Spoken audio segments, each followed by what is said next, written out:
Pagi yang biasa berubah jadi saksi sesuatu yang tak masuk akal.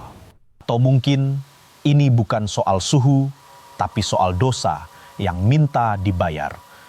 Dan ini bukan akhir ceritanya. Semua yang ia impikan ada di depan mata. Gaun mahal, pemandangan kota, dan dirinya, Nadira, berdiri sebagai ratu di istananya sendiri. Tapi hari itu, Nadira terlalu sering melihat jam, menunggu sesuatu yang bahkan tak bisa ia ucapkan.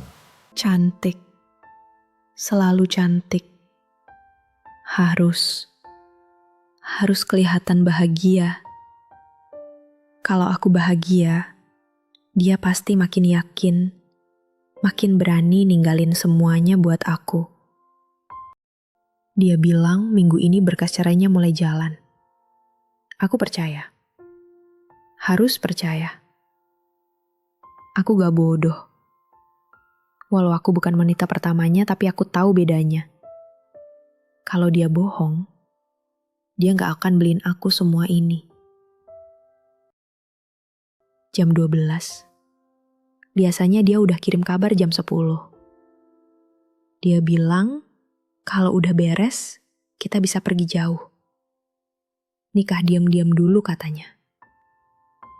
Diam-diam. Semua tentang aku memang harus diam-diam ya. Aku gak bisa nunggu terus.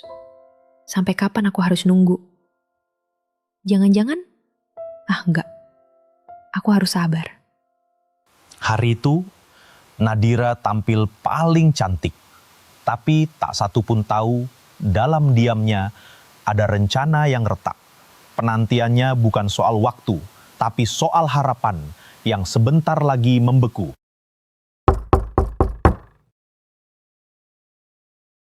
Pukul 4 sore, akhirnya Surya datang. Dengan senyum, hadiah, dan kata-kata yang selalu menenangkan dan menyesatkan. Maaf telat sayang, rapat molor. Tapi aku bawa yang kamu minta. Kalung yang mode baru, biar kamu tetap paling cantik malam ini. Kamu telat 3 jam. Tapi ya udah, yang penting datang. Kamu inget gak janji kamu soal hari ini? Wah, kalau soal pengacara, aku udah coba bahas. Tapi belum waktunya.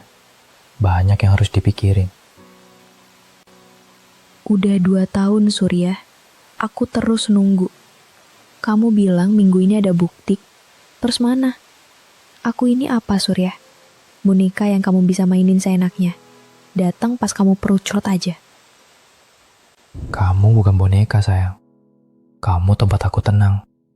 Kamu satu-satunya yang ngerti aku.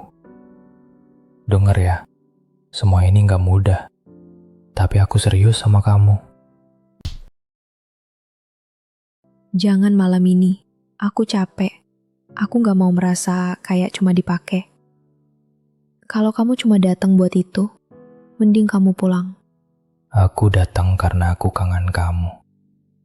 Bukan cuma tubuhmu. Tapi kamu seutuhnya. Kamu tahu gak? Waktu aku duduk di ruang rapat tadi, aku mikirin kamu terus. Yang pertama aku pengen lihat hari ini, cuma kamu. Kenapa kamu selalu bisa bikin aku percaya ya? Kamu tahu kan aku gak pernah benar-benar bisa nolak kamu.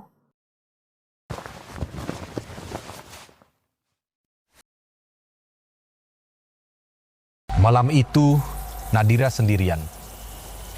Surya sudah pulang. Dan kamar itu perlahan mulai berubah.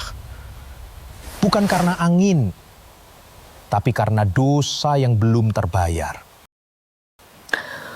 Loh, kok dingin banget? AC-nya kan belum aku nyalain.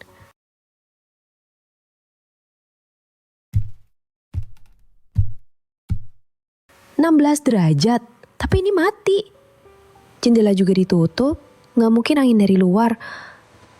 Udah Nadira, jangan halu. Mungkin tubuhmu capek aja. Kenapa sih rasanya makin dingin? Padahal lantai gak lembab. Dingin sampai ke tulang.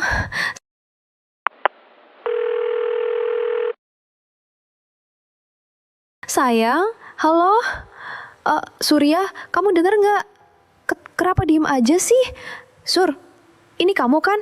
Halo? Dia nggak jawab. Tapi kenapa nelpon kalau nggak ngomong? Iseng? Atau salah pencet? Apa jangan-jangan itu bukan dia?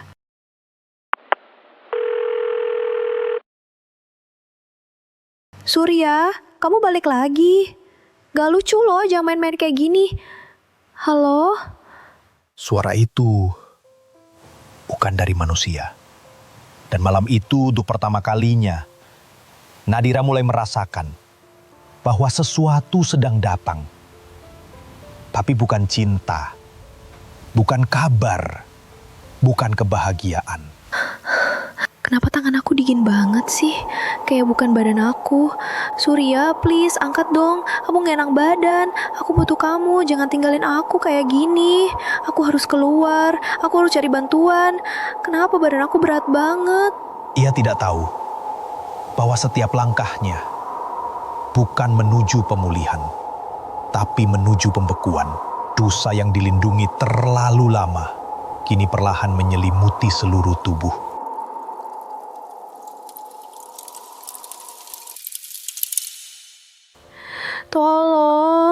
Tolong aku.